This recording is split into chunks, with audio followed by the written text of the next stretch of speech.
Good morning, everyone, and welcome to this morning's 10 ways you can be leveraging social media for your business.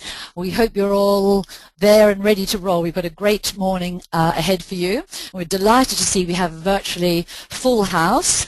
Let's have a look, see who we have here. Oh, we have somebody from Austria. Welcome. Ooh, and Australia. Welcome to my fellow country people. And we have people from all over the UK, Chester, Plymouth, Portsmouth, and loads of you from London. So welcome to everybody. This is the first webinar in a series we're calling Free First Thursdays. So take a note for your calendars for the next ones, the 1st of November and 6th of December. Some introductions now. I'm your host today, Elizabeth Floyd, and I head up Business Training Made Simple. For those of you who don't know us, we're a London-based training business delivering social media, online and digital marketing know-how, as you can see here. We cover the full, sorry, one second, little technical hitch there. We cover the full range of social, digital and online know-how. Our remit really is to help organizations and people make their mark online and improve their return on investment on their social, digital and marketing activity. We run open courses here in London as well as in-house bespoke training courses all over the UK and into Europe. And we're looking for some involvement for you today. We're very accustomed to being face-to-face, so it's a bit funny for us to be staring at a screen and not seeing you there apart from a list of names.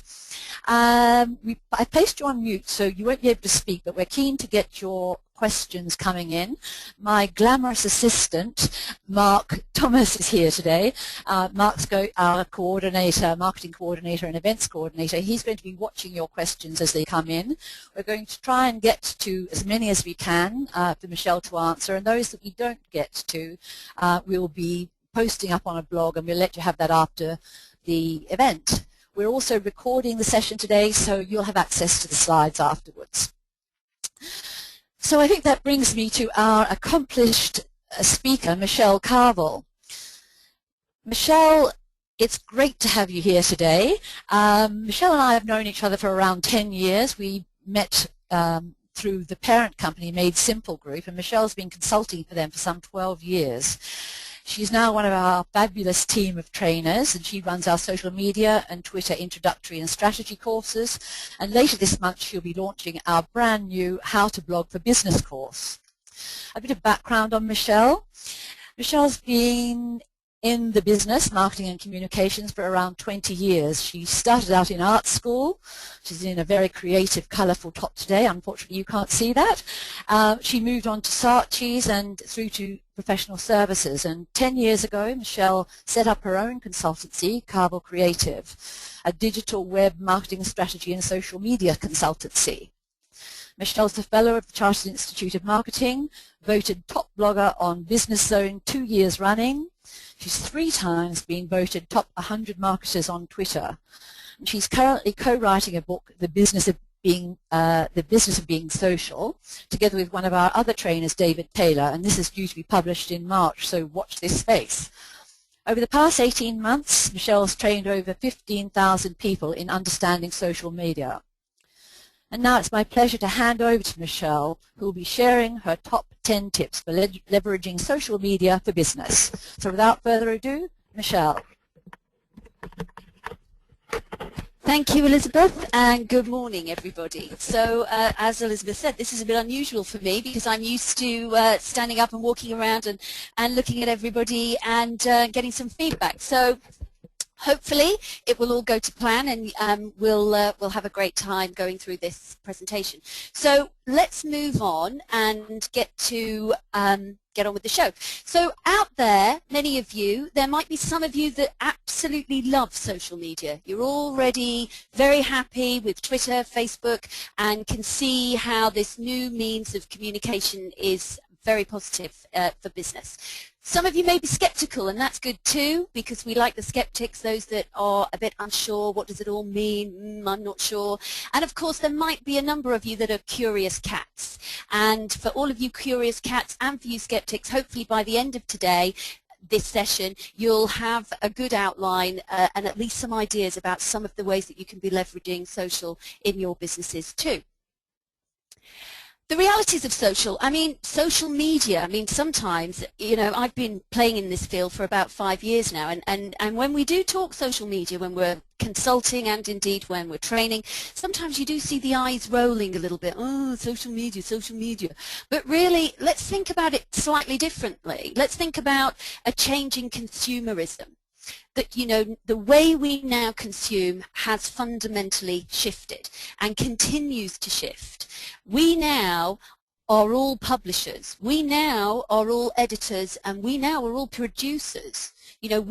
Once upon a time, the creation of content, the creation of publications, the creation of video, the creation of sharing information to a broad medium was only the domain of huge established brands and large businesses. Now anybody from their smartphone can take a photograph. Anybody can then post that up to Facebook and share it with thousands of people. Anybody can take video. Anybody can create blogs.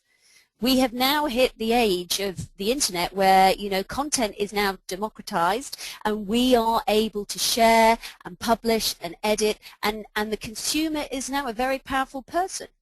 And the media, once upon a time, as I said, the media, whether it was a blog, a video, an image, an article, a white paper, some research findings, now we can actually, as individuals, create content that has the power to share, the power to compel others into doing something. And what's changed and what's enabled all of that is, of course, this internet, this worldwide connection, and this growing technology. It's the technology that has enabled mass and reach. Mobile technology is seeing us shape the way we consume things very differently, and that's only going to continue as technology continues. And give people tools, give people technology, give people these resources. It's highly unlikely that we're going to start saying, oh, actually, I don't want to use this stuff anymore.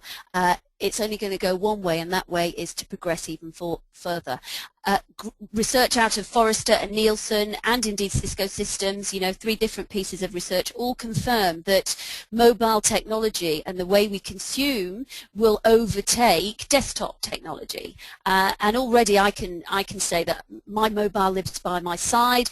We rarely turn our mobile devices off. We are in an always-on society, and that has huge implications for the way we now communicate with our audiences. So I suppose one little tip there is, how does your website look on mobile? Because that's one area that, we're not going to cover in today's webinar, but it's one of the things we cover in our training seminars about how the impact of mobile is having on your day-to-day businesses. So once upon a time, all we had to think about with businesses and being online was indeed our websites. We'd have our website, which was the heart and soul of our online visibility. And usually, once you've actually got your website created, unless you're using it as an e-commerce site and you're constantly updating it with different products and services, usually once you've got your content in there and your services and your products, there's not really much information to regularly keep updating. Hence why blogs became a really popular, and still are a really popular medium, because in a blog you can have that embedded within your website, and then you can share content. And so that enables a dynamic way of keeping your content refreshed and updated and interesting. So once upon a time it was our website, perhaps with a blog included, and those were our main medias for communicating who we are online to businesses, in the hope that those people who are out there searching products and services online would fall across our products and services and choose us to do business with. Well, of course, that was one platform. That was one invisibility platform. Now there are many others. And the question for you is asking yourselves, how visible are you and how integrated a presence do you have online? For example, now we have Twitter. You can have Twitter accounts, LinkedIn, not only your own personal profiles, but a company profile. And LinkedIn have been doing some work on these company profiles recently. And pretty much your LinkedIn company profile can be an exact, if not more powerful, replica of your website. So every product page, you can have video, advertisements, introductions about your product and services. Very, very powerful. Facebook, of course. Facebook is all about community. Growing a community, talking, having a two-way community, having a two-way conversation. Most websites, especially those without a blogging feature, aren't designed to be communicated, aren't designed to have conversations with others. And so therefore these presences enable you to have that two-way conversation. Google Plus are growing. I mean, there's 400 million people signed up to Google Plus, and Google Plus is another network very useful for search, because of course Google will feature Google Plus research results in their search engine feedback. So our advice is always, you know, make sure at least you've got Google Plus covered, if only to be found in search engines. And YouTube. Do you have your own YouTube channel for your business? And if you have a highly visible business, or a business that has lots of products and services that are difficult to potentially communicate, then you could be creating a channel via YouTube to promote your business in a very different and creative way. And you know, get it right, and those videos can really speed around the social channels and bring incredible visibility quite quickly. So the question, as I said there as we started, how visible are you? How integrated a presence do you have online? Why does it matter? Well, Google gets over 3 billion searches a day. People now naturally go online to find products and services. Think about your own behavior. You know, when you're looking to seek out a new product or a new service, or you've been recommended, you still go online and do a quick search to find that product and service, see what's being said about it, etc. So it's a natural process. It's part of what we do now as consumers. 72% of consumers trust peer and online reviews. Only 14% trust advertisements. So this goes back to that statement that I made at the beginning, which is about the consumer is very powerful. The consumer, you as the consumer now consume when you're good and ready. And we like to read reviews. I mean, I actually purchased a pair of shoes the other day, a whole size bigger, because when I got onto the website and I was looking at these shoes, 3 or 4 of the reviews were saying, oh, these shoes come up small. And, you know, I'm a size 4. Why would I buy a size 5 shoe? But I did, because everybody was saying these shoes come up small. Actually, if you're a size 4, get the size 5. And so I did. And they fit perfectly. So we trust strangers, and we do that now inherently in our day-to-day lives, and it's a growing phenomena. We are in the recommendation generation, where what matters now is not necessarily what you say about your products and services, because we know from those stats that people don't trust what the advertisers are saying, the brands are saying. Of course they're going to say good things about their products and services, because they're the ones selling it. But what's important now is what other people are saying about your products and services. So you need to be thinking about where you can be creating positive sentiment and positive buzz online, and the social networks provide a great playing field for you to do that. So what we're going to do, after you've answered these questions to yourself, how visible are great reviews about you, you know? Are you tracking your brand mentions? Are you tracking your company name or your own personal name if it's you, the consultant? Are you tracking what people are saying about you?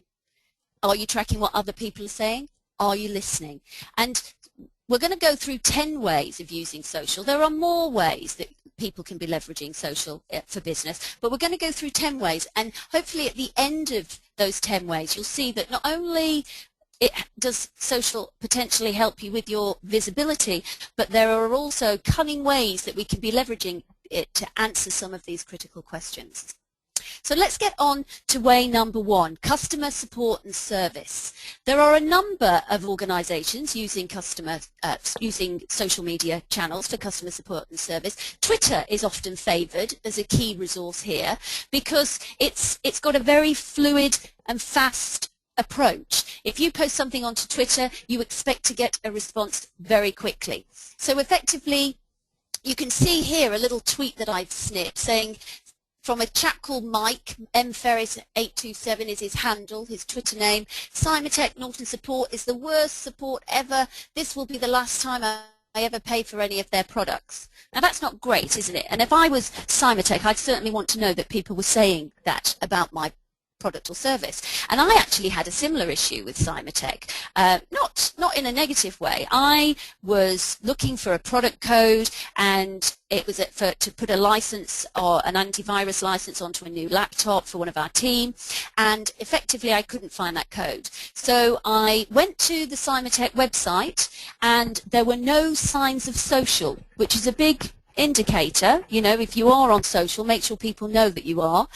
There were no signs of social, no little tweet buttons, or you can contact us here and do this and talk to us or join the conversation, nothing. So the only way I'm given the call to action to contact them is to call a support number. So I call that support number, and I'm on hold for about 40 minutes, and I'm being told how wonderful I am and how important my service is and how much Cymatech value me, so much so that they've kept me on hold for 40 minutes. So of course I'm sat at my computer and I type into Twitter, Cymatech nightmare, been on hold for 40 minutes, not great, and within seconds I get a response from @Cymatech, so they do have a Twitter handle, @Cymatech, saying, "Hi Michelle, what's the problem?" So I tweeted back to them and said, "I just need a product code." They sent me a link and said, "Let's talk over here." So they sent me a link to a chat. I went over, they got me off the Twitter platform, we went onto a chat platform on their website. They asked me some details about the account. I gave it to them. It was all resolved within seconds, literally. A couple of minutes, done.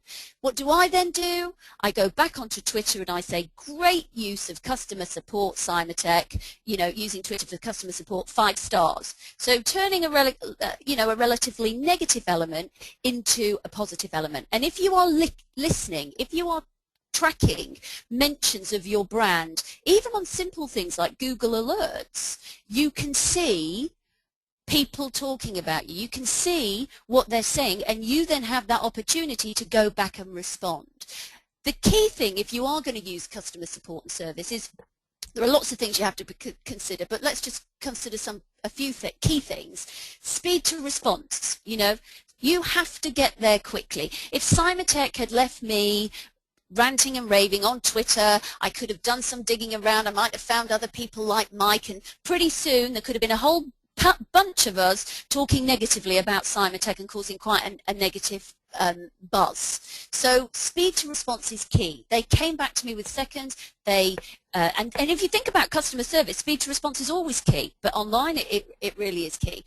It needs therefore to be resourced effectively. So, you know, is somebody listening 24/7? Are they tracking keywords? If you are going to have customer support service and it's your customer support handle, then set some expectations. This channel is monitored between 8 and 8 every day. Otherwise, people will literally think they can just call you at 3 o'clock in the morning, tweet you at 3 o'clock in the morning, and somebody's going to respond. If you say it's 24/7, then it has to be 24/7. So make sure you're resourced effectively. And also from a process perspective, you know, Cymatech had a process where they could get me off the channel. They had a process where they took people off to a chat line where they dealt with things off Twitter. So what's your process? Is it to get them to call you? Is it to get them to email somebody? What is that process? You need to have that thought about. And the other, of course, is what happens if? What happens if it all goes wrong? What are your escalation policies? What procedures do you have in place? My advice is always expect the best, but plan for the worst. Have those escalation policies in place so that if things do start getting out of hand, you aren't thinking, what do we do? And burying your heads in the sand. You've actually got a very measured and planned response ready. Okay, so that's number 1. Let's have a look now at number 2, brand reputation management. Well, this kind of ties in with the listening side of things.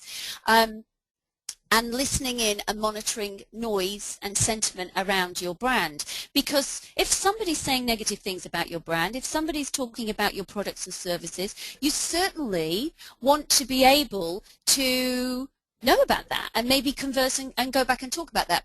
Armani Exchange is up here, and I'll tell you a little story about this, which absolutely, I think, personifies why brand management and listening is key.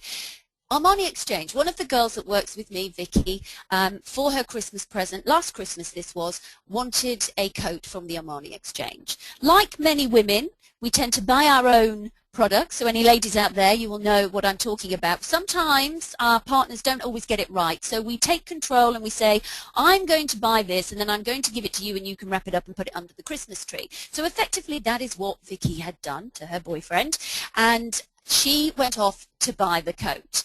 He thought she wasn't buying the coat till the end of the month when she said she was going to buy it, so he thought, well, I know what I've got to buy her, the least I can do is surprise her and buy it sooner than she thought and give it to her sooner. The problem was that they then ended up with 2 coats. She said, that's very sweet of you, thank you very much, but now I need to take 1 coat back. Not a problem, I'll take the coat back. She went to take the coat back to the Armani Exchange in the Westfield Centre in London. And when she got there, she was met by a very nice customer service lady at the till who said, I'm sorry, but we have a no refunds policy. You can exchange it and you have 14 days to exchange it, but there's nothing we can do on your refund. And so of course she was like, but this coat was very expensive and we don't want to spend the money on anything else within the Armani Exchange, etc., etc. But said, sorry, it's policy, it's on the receipt, it's up there on the wall, nothing we can do about it. So the only thing you can do is get in touch with customer support, here's their email address, and off she went. So she came back to the office a bit tearful, sent some emails to the customer support team, and of course didn't get any response other than, thank you, we are dealing with your request and somebody will be back to you in due course. And of course the days are ticking down. She's only got 14 days to get this refund, and if she doesn't do that, she's got to keep the coat. So I said, oh, go onto Twitter. You know, they must be on Twitter. Go onto Twitter, see if you can find Armani Exchange and just tell them what's going on. You know, we know that customer service on Twitter is often far more effective than offline, so why don't you go onto Twitter? So she went onto Twitter, and you know, she's a social media exec, so we're used to tracking and looking out for what we need to look out for clients. And she came back and said, well, they're not on Twitter, but look at what I have found. And what we'd found was a number of conversations that were going on around this no refund policy. Clearly, lots of people weren't happy with the no refund policy. And what they were actually doing was sharing tips and tactics about how you can get around the refunds policy, because the policy is that if the product is damaged, then they have to give you your money back. So people were sharing tips on what they'd done to the garment. We put holes in the pockets. We ripped the fur off the collar. We ripped the belt off the back. We ripped the hem down the bottom, and they gave us our money back, and they gave us our money back. So there was this whole little community going on around tips and tactics to ways that you can get around this no refund policy. And the thing was that Armani Exchange didn't have a clue that this was going on. So we put a nice little email back together for them, we snipped all the conversations, and we went back to them and said, are you aware that this is happening? Now, to cut a long story short, they weren't. They said thank you. Vicky got her refund, no problem. But let's take that a step further. Let's say we hadn't notified Armani Exchange, okay? And let's say that somewhere, therefore, in Armani Exchange, they've got this growing room with damaged, or warehouse with damaged goods, and they've all got a similar problem. You know, they've all got the pockets are ripped or the collar's ripped off or this, because people know that these tactics win. They could actually, somebody could be saying, well, hang on a minute, this factory over in Sri Lanka or wherever they get it sourced is sending us shoddy goods. The quality's really dipped. We potentially need to be looking at another provider. Now, for any of you out there that know how painful those kind of procurement partnerships are, switching suppliers is hugely onerous and extremely costly. So that wasn't actually the problem. And had Armani Exchange been listening, they would have seen that actually the problem was around the no refunds policy, which is a whole site easier to fix than actually switching suppliers. So, okay, it didn't get that far. Interestingly, now they are on Twitter, and they do track brand management closely, and so it just goes to show really what can happen if you're not listening. listening is absolutely key, and the beauty of social is it enables you to do that very quickly and in real time. So monitor your brand, your products, your company name. If it's you, monitor your own name. I have alerts set on my name, my company's name, our client's name, products and services. And even if you don't have a social media account, you know, you're not on Twitter, you're not measuring anything like that, then you can set simple Google alerts, which literally takes seconds. And every time somebody mentions your name online, you get notified via email, and you can set different levels as to how you want to be notified. If you are on the social networks, then you might be using a social media dashboard like Hootsuite or TweetDeck, and if you're not, I suggest that you are.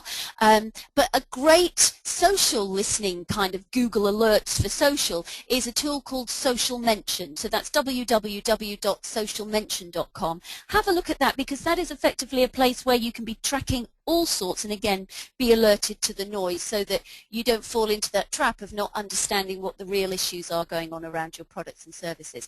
You can use software which helps you to get very sophisticated about positive and negative sentiment and specific keywords and geolocating, etc., but that's not for this session today.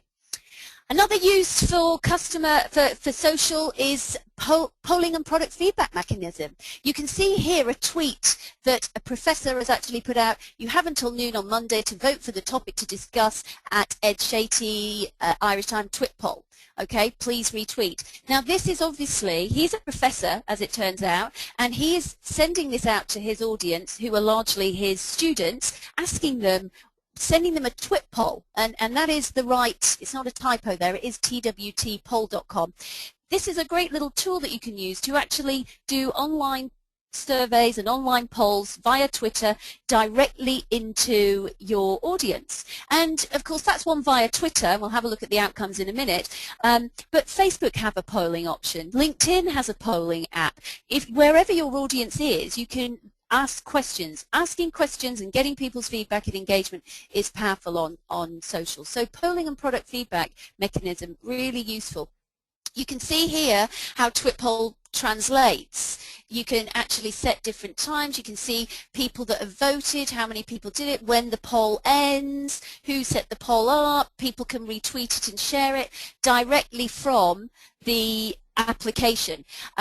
Here, this is showing a poll on Facebook. So you can see here, what's your favorite breed of dog, and people can vote, 90 or more people voting as to what's gone on. So again, this there. And as I said, LinkedIn has an app that also has a polling option in it as well.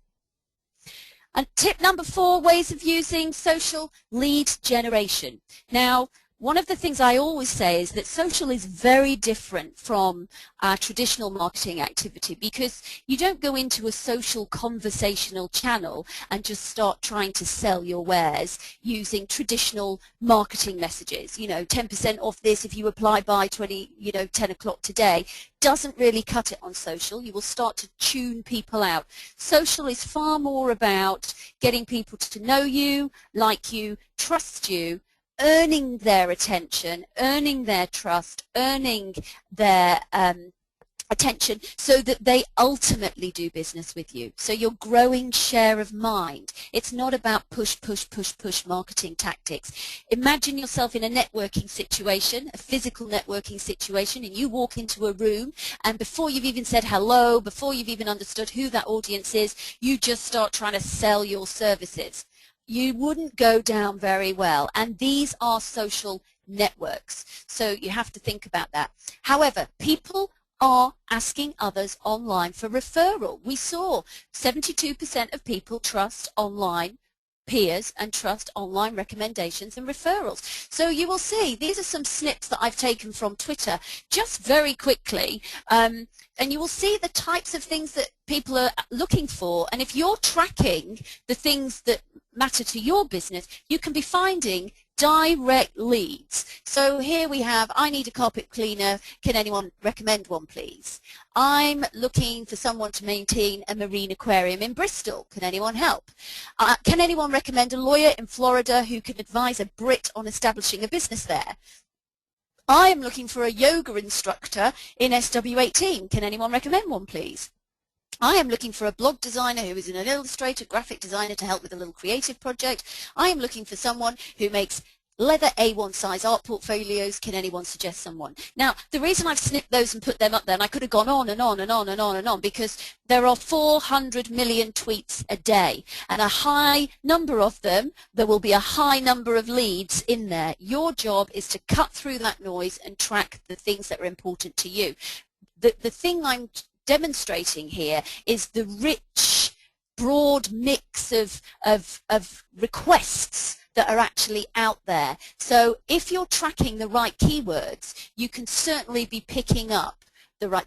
If I am that yoga instructor in SW18 or in London, then I want to know when people are asking for a yoga teacher in that area, so I can go back, and I maybe wouldn't push at the time and say, oh, come and join us because we're great. I might send them, hey, well, you might want to come out, check out our class. Here's a video so you can see how it is. Here's some testimonials that you can see from the things. Here's a blog post about everything we do at our yoga center, so you can come and have a see. Here, you know, you can come and have the first lesson free. You might get into that conversation, but it shouldn't just be about pushing a direct sales message. It's about getting them to know you, like you, trust you, ultimately do business with you. Far more of a consultative sell than a direct sell on social.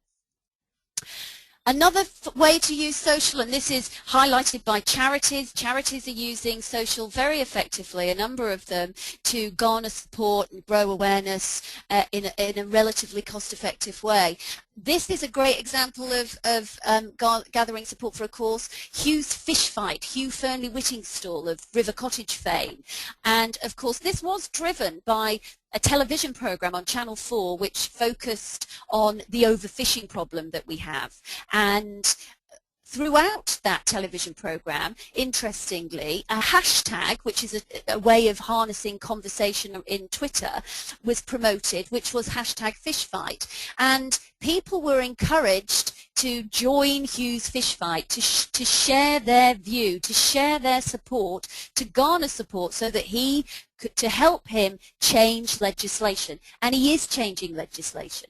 And the interesting thing is that to do this offline, to get, I mean, there are now nearly 1 million people signed up to this campaign through his Facebook activity, through sharing on Twitter, through leveraging friend activity on Facebook. He has grown and grown and grown and grown, a very powerful resource. And what he does now is that periodically, when he needs to make another stand, because obviously these things, any shift in legislation is going to take forever to achieve, it's not going to be a one-hit wonder, he has now got a base that he can keep going back to.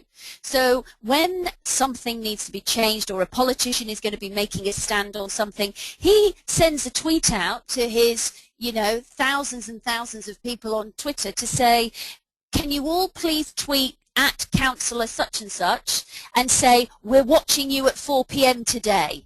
And how easy is it for people to do that? How easy is it for it to engage? He's not saying, can you please make a billboard and go and stand outside the Houses of Parliament. He's saying, can you just quickly hit a button on your phone and get this message across that you support and we are watching. So gathering support for a cause, you couldn't garner that amount of support that quickly offline anyhow. So thinking about how you can use it smartly can be very useful. Look at UK Cuts, you know, if they need to mobilize a group very quickly, they could. And it's being used for good, and of course some people, you know, if we think about the London riots, it was used for good and bad there. So there are ways, but it just shows the power of collaboration. Recently with the awful, you know, the little girl going missing in Wales, April, well, very quickly, because of the use of social, they got 20,000 people out within the hour, you know, searching and looking for her through social campaigns, through Twitter, through Facebook. So gathering that support for a cause, getting people on board, very, very powerful. And there are heaps in the press and heaps online that you can find out more about how to do that. Product promotion and launch. Well, this is probably one of my favorite videos, the Dollar Shave Club, not only because it's humorous, but because it is a clever way of promoting. The YouTube videos are now up to about 7 million, and this is a perfect example of using social to promote. You know, he created a video which wasn't perfectly shot. It was shot by a friend of his using a Canon, E500 camera on the video and Steadicam, and he pretty much put it out there using great. If you haven't seen the video, you do have a look, because it really ticks all the boxes. He doesn't focus on the product itself. He focuses on the benefits, and he gets the proposition across very, very quickly. Key thing about product promotion and launch is it can be done on Twitter, it can be done on Facebook, it can be done on YouTube, it can be pushed out onto LinkedIn. You know, you can be leveraging your professional services, your professional contacts that way too.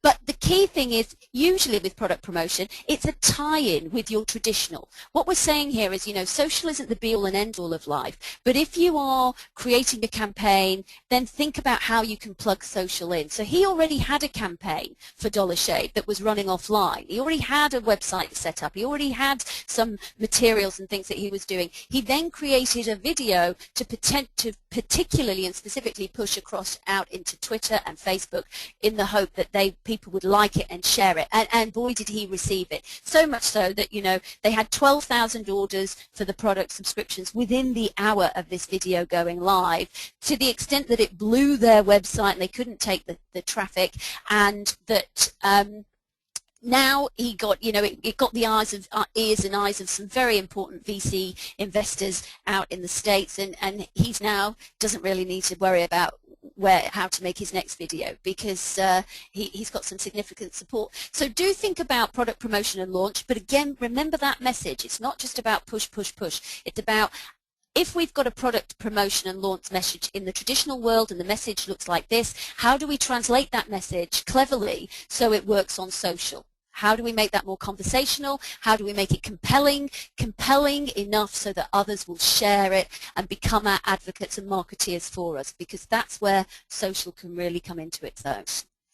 The other thing, of course, is humanizing your brand. How many of you, if you go and search for a product and service online and you come across a website, and let's say it's got a blog on there, but the blog was November 2009, how trusting are you then of that product or service? Do you go to their website and think, yeah, these guys look fly, they're really all over this? Or do you think, my goodness, you know, this is looking a bit dodgy?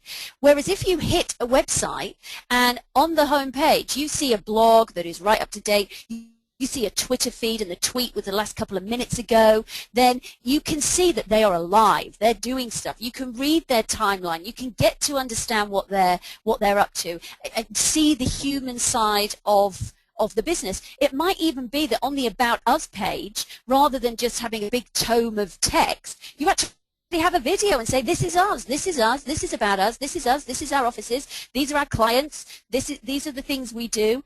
Think about how you can humanize your brand online, leveraging social, using your Twitter, sending people across to come and join the conversation on Facebook, and having some Facebook snippets on your homepage. Just really thinking about how you can humanize that brand so that people know you're alive, you're on it, you're up to date, and that you're building that trust and likability factor.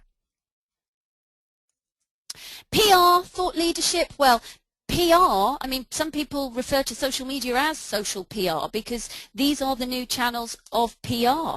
Most journalists are on every journalist I know has a Twitter account and actively uses it to both tweet and share, but also to actually garner news. They are out there looking actively for news. And you can see here on the slide that, you know, looking for a doctor, podiatrist to comment on ankle injuries caused by high heels, please, hashtag journo request, hashtag PR request. Those are hashtags on Twitter that journalists and other media use to get people talking and asking questions and answering questions. So if you might want to have a look at some of the things that are going on around there, because you might have a news story that features, you know, blogging now goes way beyond a press release. If you send a press release out, you kind of sending it out to one portal, whereas now you have this opportunity to keep that communication alive, sharing that news on Twitter, sharing that news on Facebook, sharing that news into your LinkedIn company page or with various relevant employees that can help amplify your message for you. So do have a look. There are sites out there like Journalist Tweets where it actually aggregates journalists together so you can see what the journalist is saying and sharing. So if the trade press are an important factor for you, then really have a look at these things and have a look at the news and the requests that are being made. And if you are putting out PR, then think about how you can be leveraging your social channels to be doing that as well. And if you want to become the go-to person about a specific object or a specific subject, then you can blog about that, you can share that news, you can listen out for people talking about that and go back and answer those questions either in LinkedIn Answers or on Twitter or via Facebook community talk or community chat. You can be sharing your expertise and showcasing that so that you actually grow that authority as, aha, who's that? I know that. That's Michelle. She's the go-to person about XYZ. Let's contact her. So the more you push out there consistently, the more you're growing that thought leadership opportunity. I won't labour this point because, you know, research, listening in, we looked at that both in brand management and we looked at that right at the beginning when we talked about customer services. Twitter lists and hashtags are two of Twitter's most powerful resources, and I highly recommend, if you don't know much about Twitter lists or hashtags, you get all over them because they really turn Twitter into a very targeted and useful resource.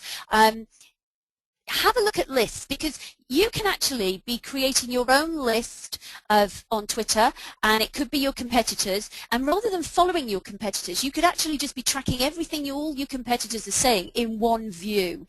So you may not want to follow them because you don't want them to know that you're watching them, but you can still do that by creating a lockdown private list that nobody else knows exists other than you. So it's great for kind of keeping an eye on that competitors.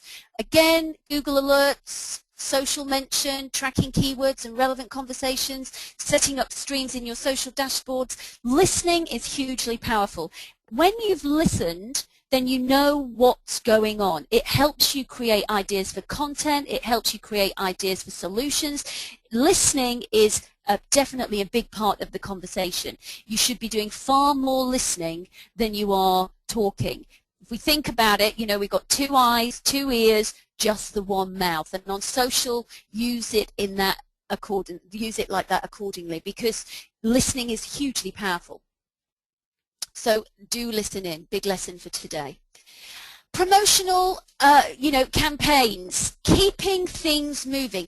This, if I do this, you might be able to see my mouse moving, because most promotional campaigns, marketing and promotional communication campaigns, tend to kind of be time sensitive. So for example, we'll start the campaign and we'll push out that press release or we'll push out that direct mail, and it will go in March, and then we'll do and then once that campaign is finished, it'll kind of drop off, won't it? You'll get some exposure, you'll get some attention, the phones might start ringing, you might get traffic to your site, and then it will start to dip off. And then you might think, okay, well the next follow-up is actually in April, so then you start again, and you've got to push that communication up the hill, get a bit of peaking of activity and call to action going here, but then the minute that promotion stops, so does your activity and awareness.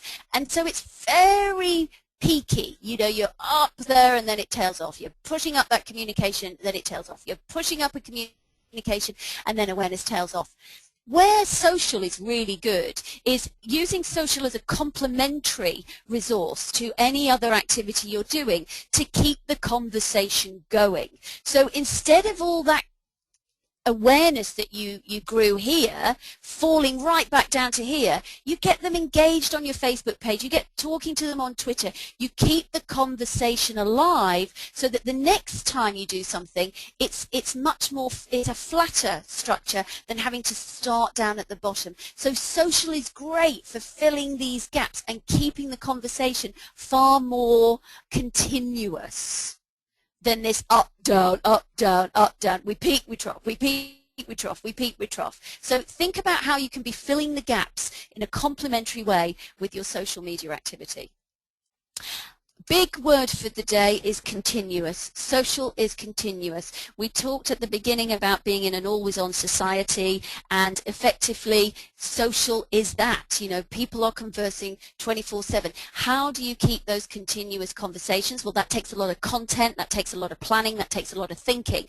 How do you then plug those gaps? Again, that is continuous conversation. And continuous conversation is huge. You know, you've got to think about, well, how do we resource continuous conversation? How do we, from both a people perspective, are we awake 24/7? Do we outsource this? Do we bring somebody in full-time to do this? What is it that we do? How do we do it? Because continuous conversations are, you know, in marketing, in traditional marketing, we're quite used to doing campaign-driven things, whereas continuous conversation is about how do we keep talking and having a conversation. If you are opening the doors, you've got to be able to converse all the time, and that is resource intensive. So you need to be thinking about that. So before you dive into social, do not dive in, do not pass go until you have done your planning, your listening, and your analysis, okay? Social media isn't about doing social media just because everybody's doing social media. You know, social media is about doing this wisely so it delivers on your business objectives. So many times I see Twitter and Facebook and Pinterest and Google Plus and LinkedIn things on people's websites, and I say to them, that's fantastic. So I went there and there's nobody's tweeting on it. There's nothing happening on your Facebook page. Why have you even got them there if you're not going to do anything with them?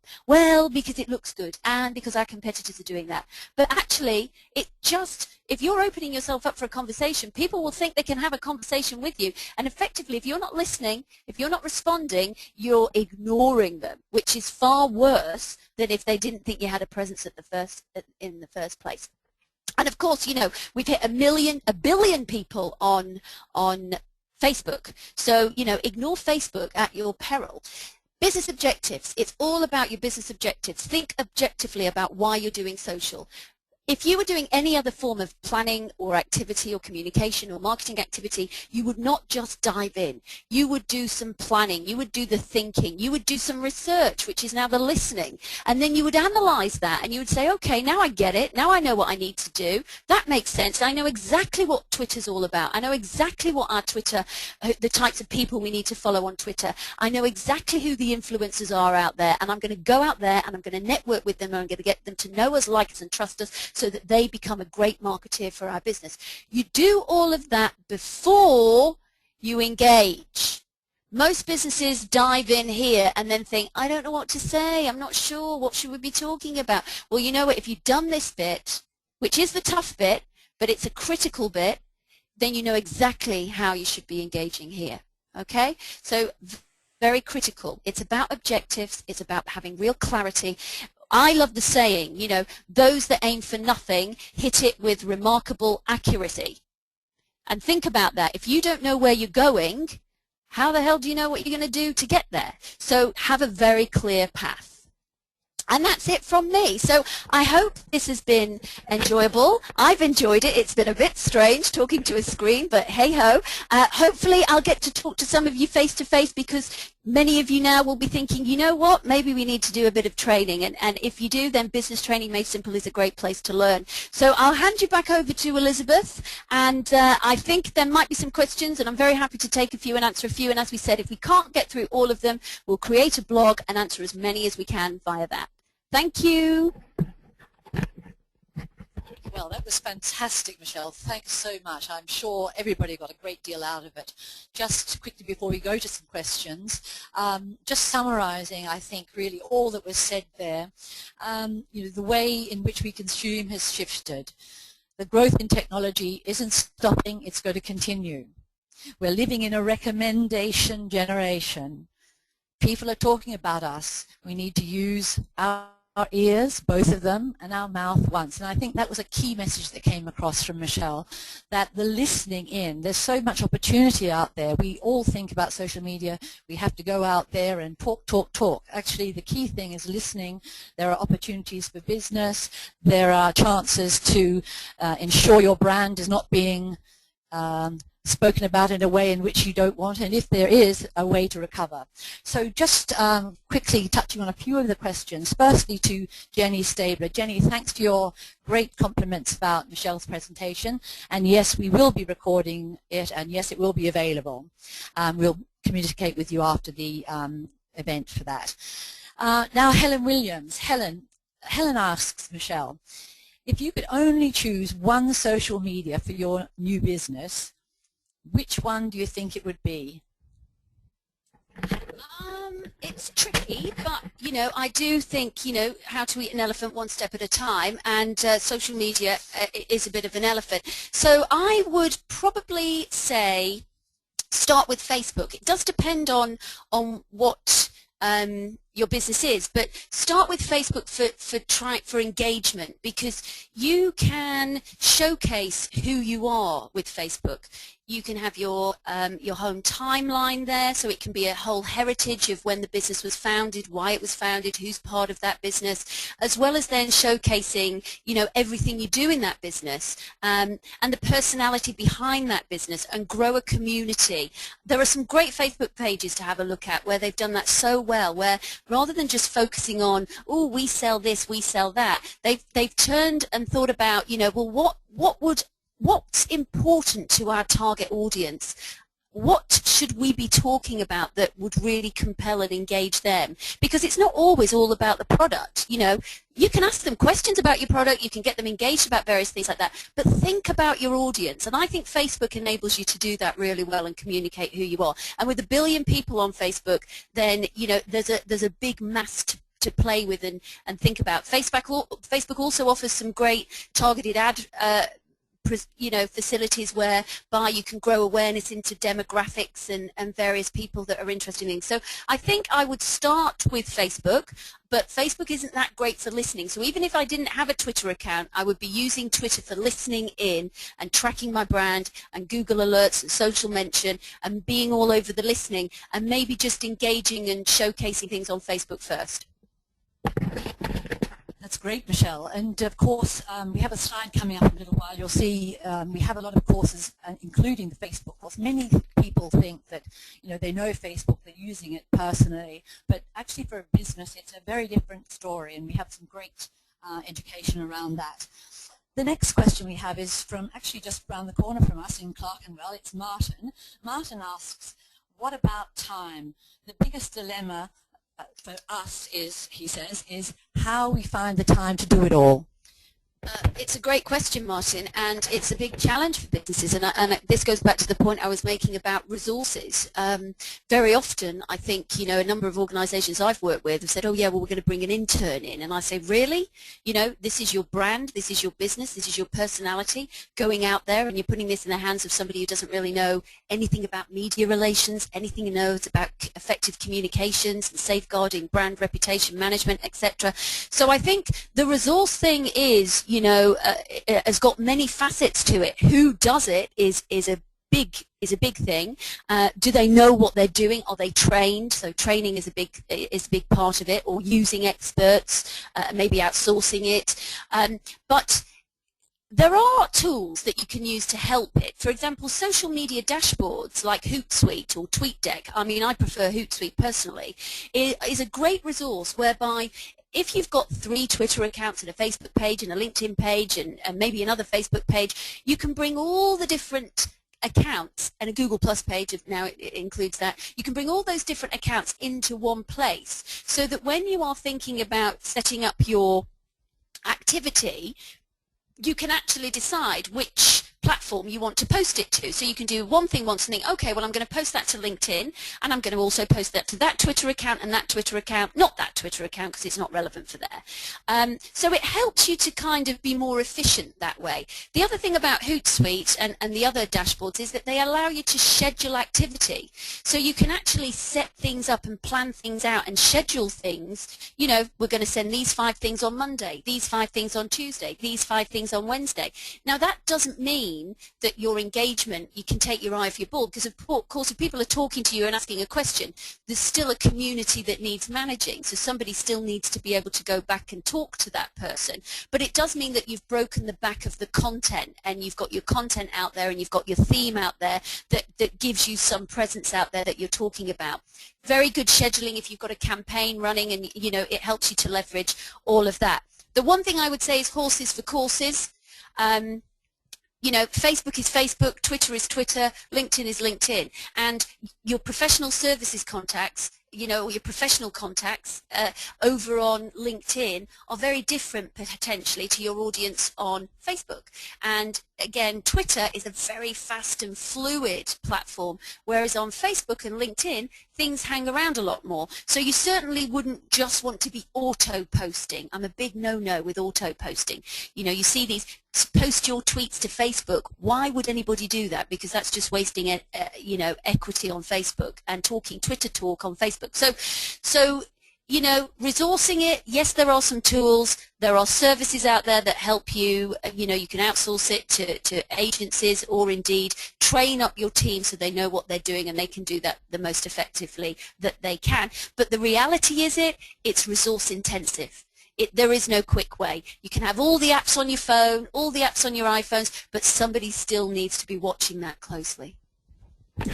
Great, thanks Michelle. Now Mark has been sitting here typing away, answering all your questions as they've been coming in. He's doing a fantastic job, so thanks to Mark today. If we can just, we've got a couple more questions we'll try and get in a moment. If not, as I say, we'll post them on our next blog. Now you can keep in contact with Michelle. You can see her Twitter handle there, and our own SME_training. There's a hashtag where we're continually posting up interesting information. Michelle blogs on there quite a lot. SME Training 2012. Just keep looking out for that on Twitter, and you'll gather lots and lots of hints and tips, and that's continuous. On the right there you can see some of the courses coming up, but one of the things I really wanted to get in today was, as a thank you for being on our first ever webinar, which we are very excited about, we wanted to say thank you by giving you a £20 off any future course. And in the post follow-up email, we're going to give you a special code which is just available to you, and that will enable you to take £20 off any future course. We'll also give you a link to our courses pages. I think probably, oops, yes, we just do have one more quick question coming in here, and that is, it's the noise. There's so much noise out there with, you know, Twitter and blogging and Facebook and all those things we're going to be listening into, says Annette. How do we sort of cut down the noise and get to what we want? Yep, it is. It's a noisy, noisy space out there, and it is about cutting through and tracking. And there are tools. There are keyword tracking tools that you can just track, so you only listen to what you want to be listening to. There's ways of putting things into lists, so you can just see the lists about people are talking about. So if you've figured out I only want to listen to what that audience is saying, you can do things that way as well. So there, if you have a look at Twitter, for example, and go into advanced Twitter search, there's some really clever ways that you can be segmenting the data. If you think about Twitter, if you think about Facebook, if you think about LinkedIn, all they are really is huge databases that everybody can talk into all the time. And there's lots of ways that you can use the operators to kind of get in and cut out the noise that you want to hear. So you are always in control. You can just listen to what you want to listen to. You can do that by unfollowing people that are too noisy, or just by being highly targeted in who you follow, and the lists that you create, etc., and only listening into those. And of course, smart use of dashboards and the tools like Hootsuite, Sprout Social. There are some very high-end, sophisticated ones like Meltwater and Samosas and Radian 6, etc., and a whole load of, you know, there's a whole industry that's been created around social listening. So do have a look out at some of the tools, but some of the free tools are really useful. You know, even just tracking things in Google Alerts or Social Mention and in Hootsuite, tracking keywords that matter to you will really help to cut through the noise. Well, I think that just about we've got 1 minute to go before we're taken off the air. So we'd just like to thank you again, Michelle, today. That was absolutely fantastic. And for you, Mark, as well. And to remind you of Michelle's last slide, which was there are 4 steps: plan, listen, analyze, engage. Thanks very much. And we look forward to seeing you on our next webinar, which will be on the 1st of December. We're going to poll you after this in the traditional sense, find out which of our hot bag of hot topics you'd be most interested in hearing next. So put it in your diary, 1st of December. We look forward to seeing you back here then. Thanks very much.